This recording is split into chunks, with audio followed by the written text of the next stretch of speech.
battle in the United States. We're also going to be looking at the American cities. Amazing data coming out on the collapse of our cities under Marxist Democrat administration. And then we're going to be taking a look at Mexico as a problem with this. We're not they're illegal immigrants like we used to. Let's go ahead and take a look at all this and more conversion. Welcome to Prevent Conversion. The form actually analyzes currents happening in the world that are critical to believers, utilizing scriptures as a lens to interpret end-time realities. We're watching the era. Barry Segal in Jerusalem is joining. We're watching the era of tares and wheat rising up together. Jesus preached about a period of time when seeds that were planted come to full maturity. What we're really looking at in the United States, Israel, and in Europe, the full blossoming of the seeds of the anti-biblical doctrines that are finally coming to fruition. And when we find that the proverb says that you can't dwell in the same house with a what's the word, with a woman who is strifeful, we're finding that virtually impossible with this new political engagement, which is extremism. I think in Israel you have the problem of the Orthodox on the right that is far more academical than what we have always hear about when you see those riots happen. But my gosh, you've got the religious, the super religious are hostile to Christianity, and they're in Netanyahu's party. It's part of the problem. Can you explain a little bit about what makes up Netanyahu's government right now? Yes, of course. You know, I have to say, all due respect to Prime Minister Benjamin Netanyahu, this is a man who gave his life in service in the Israeli military. He was part of the Sabina aircraft, a hijacking of which he was in the military unit that took down the hijackers. And of course, we know Netanyahu, his brother, was actually killed in the Entebbe raid. And that's very sad. And of course, there's a lot of history behind the family. He has been referred to as kind of a Churchill in Israeli history. Of course, when he also cigars, it makes it even more that way. But he's been a great statesman on the world stage. He's been willing to up the U.S. president, stand before the United States Congress and Senate, the United Nations, and expose Iran and their nuclear program. All those things are wonderful merits go into his court. However, the problem in Israeli politics is there are parliamentary government. The ruling coalition has to find partners in that they can get a majority, 61 and over, in the Israeli Knesset out of 120 Knesset members. Right now, that means that there are 64 members sitting together with Netanyahu's coalition, and the ones that make up a large part of the right religious bloc are actually pulling the strings, both purse strings, financial strings, as well as policy strings. And this has played into the whole situation of the judiciary reform bills and legislation and how the budget is being spent and voted on, and of course the ultra-Orthodox to call the shots in the Netanyahu government. Now trickle that down to everyday life, and there are just so many things going on. But example, so that the Christian evangelical audience understand. Recently, we've seen an upsurge of attacks, both Christian, religious, priests and nuns walking in the old city, spat upon by ultra-Orthodox. It has been in the Israeli news. I'm not saying something that hasn't been in the news. Or we've seen attacks against Christian evangelicals and Messianic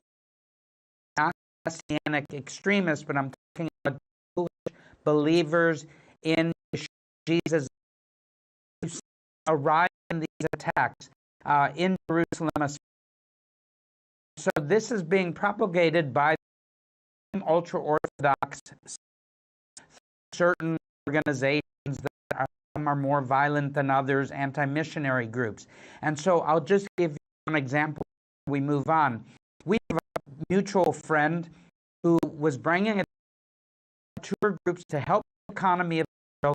A Zionist at heart, has been blessing Israel through his tour groups. He's Jewish, but he happens to believe in Yeshua.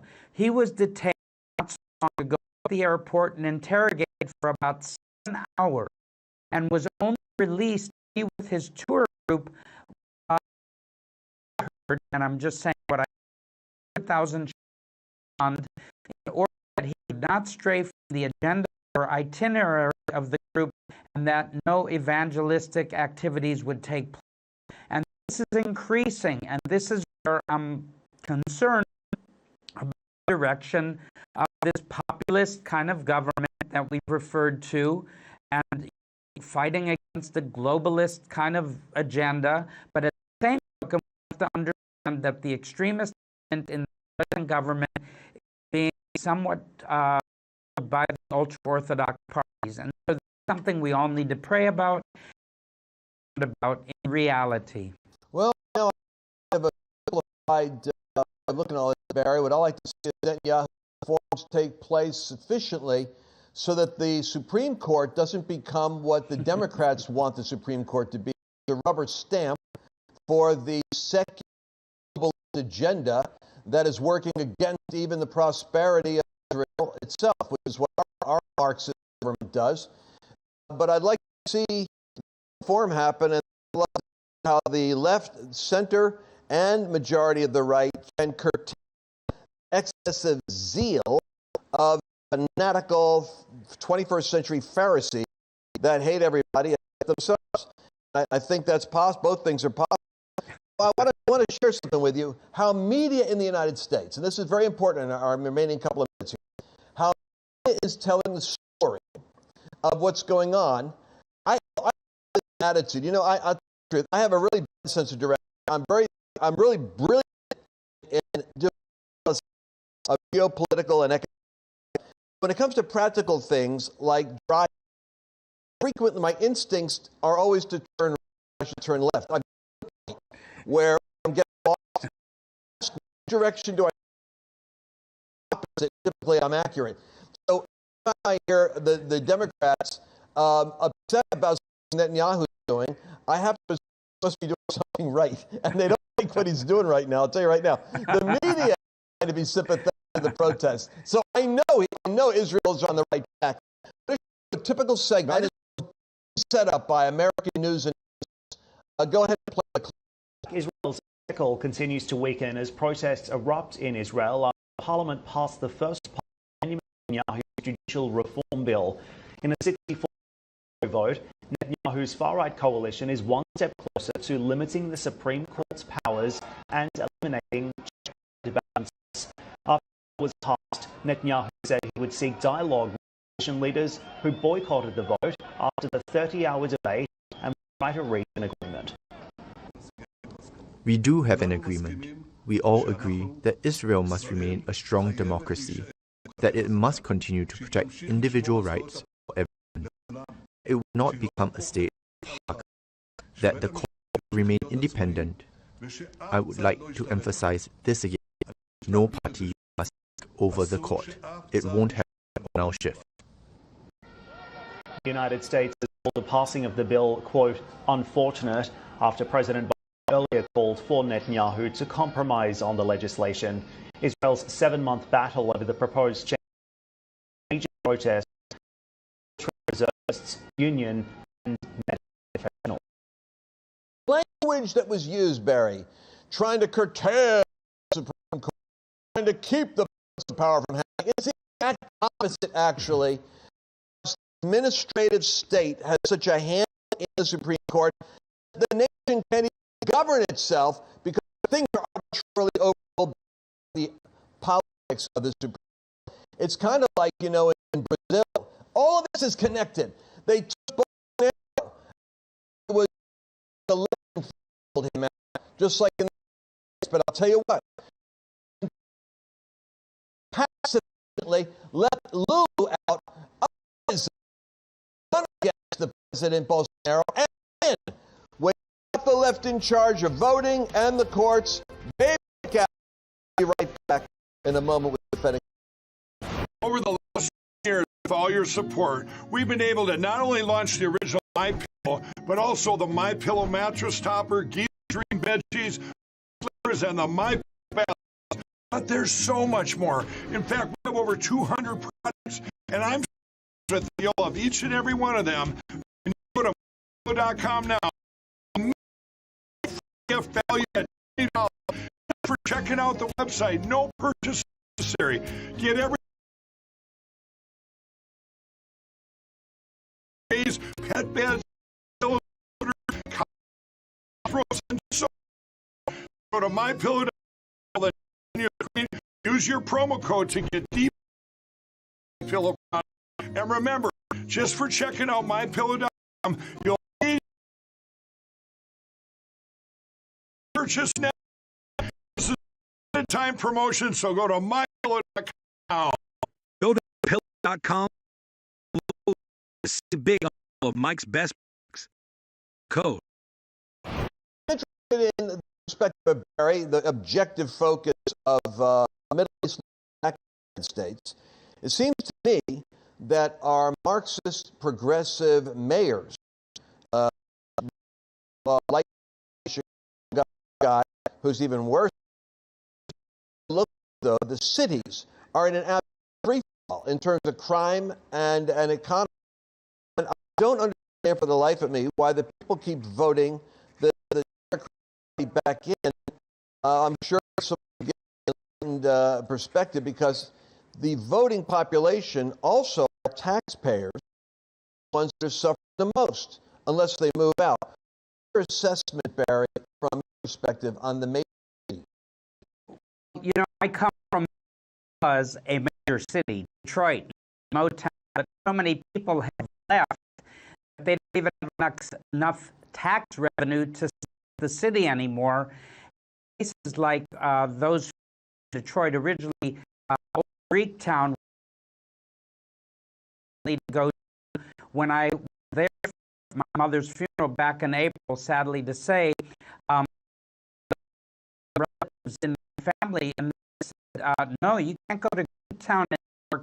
They're shooting every week. And I thought, I can't believe it. Well, Detroit has been a long time example of what social Marxist left-wing policies done to ruin a city and have allowed corruption to take prominence. But then we have Chicago the same way.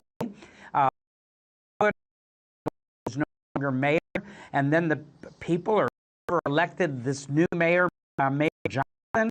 I mean, just a couple weekends ago, other 30 people were shot over the weekend, a couple back. And in January 1st and July 22nd in 2023, already 328 people have been killed in the streets of Chicago due to shootings. And so sadly, oftentimes it's happening to people who are just driving their car late at night, or a child gets a rickety bullet through a window, kills them. And you know, all these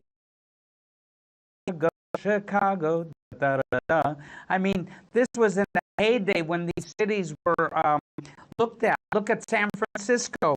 Our article recently said Greens, its freezers, and shut after shoppers are robbing the store 20 times a day. And that's already after Walgreens shut down many of the stores.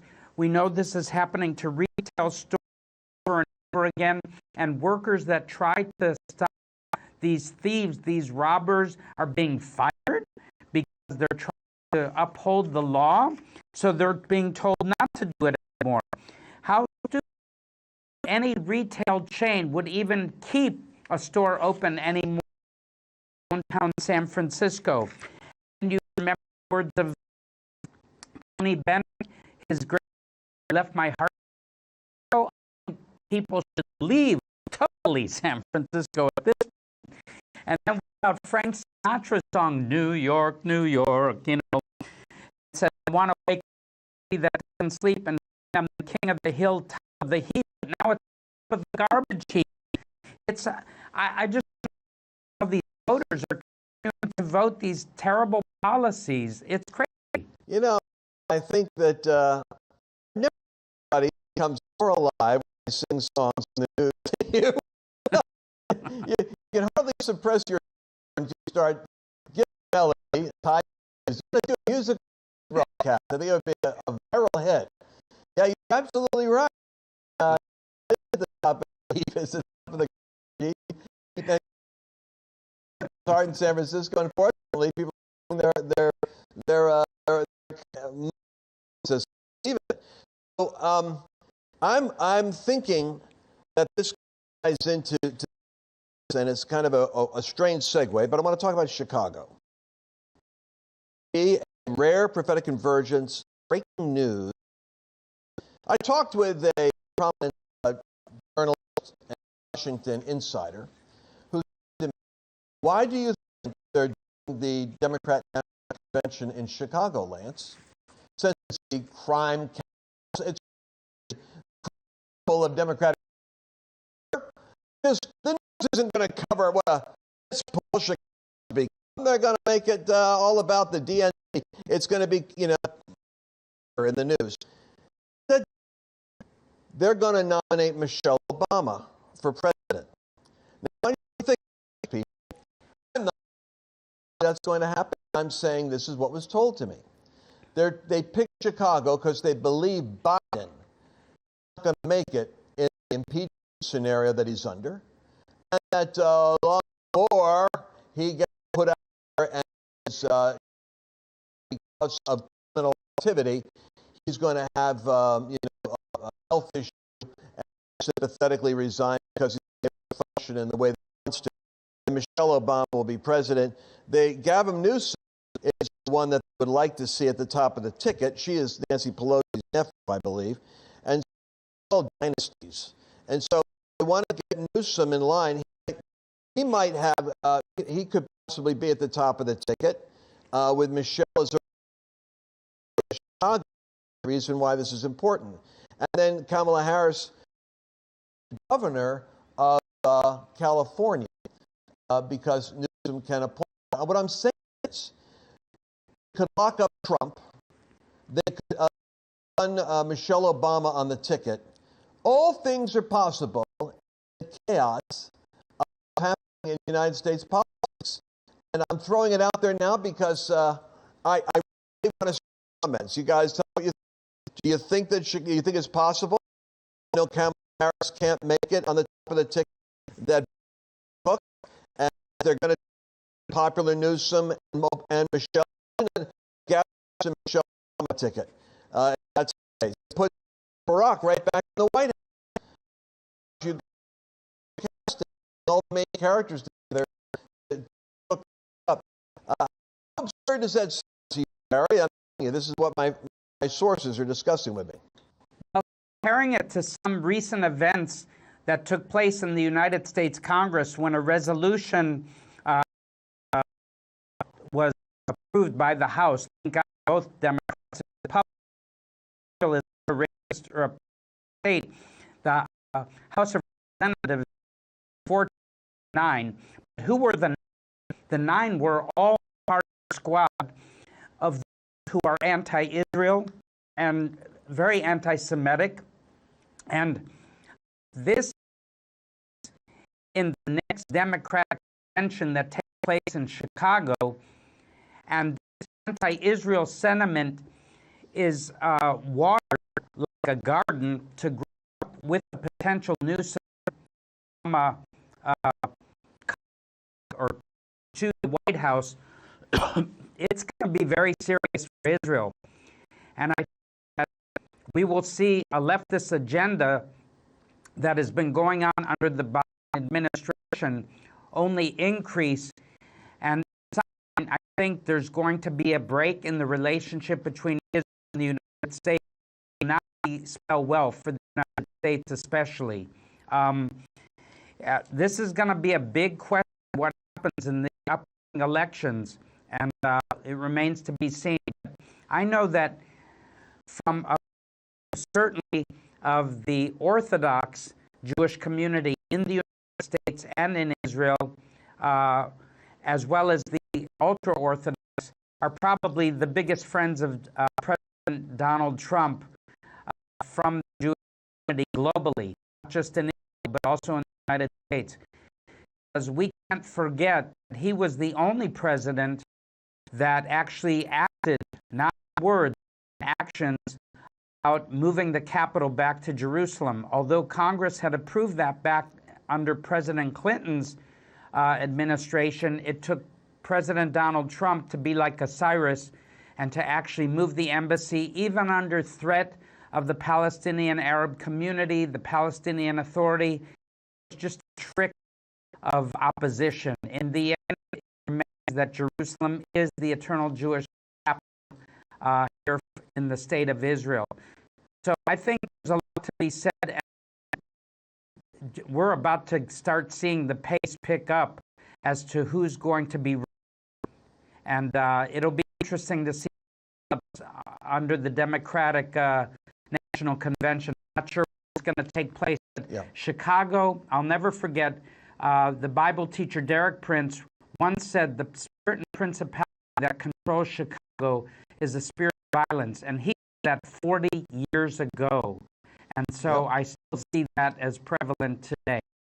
It is prevalent today. And speaking of violence, I want to talk about the millions of illegals. And by the way, we believe that we might have as many as 4,000 terrorists that have been able to make it through the border in the United States because we have no territorial integrity.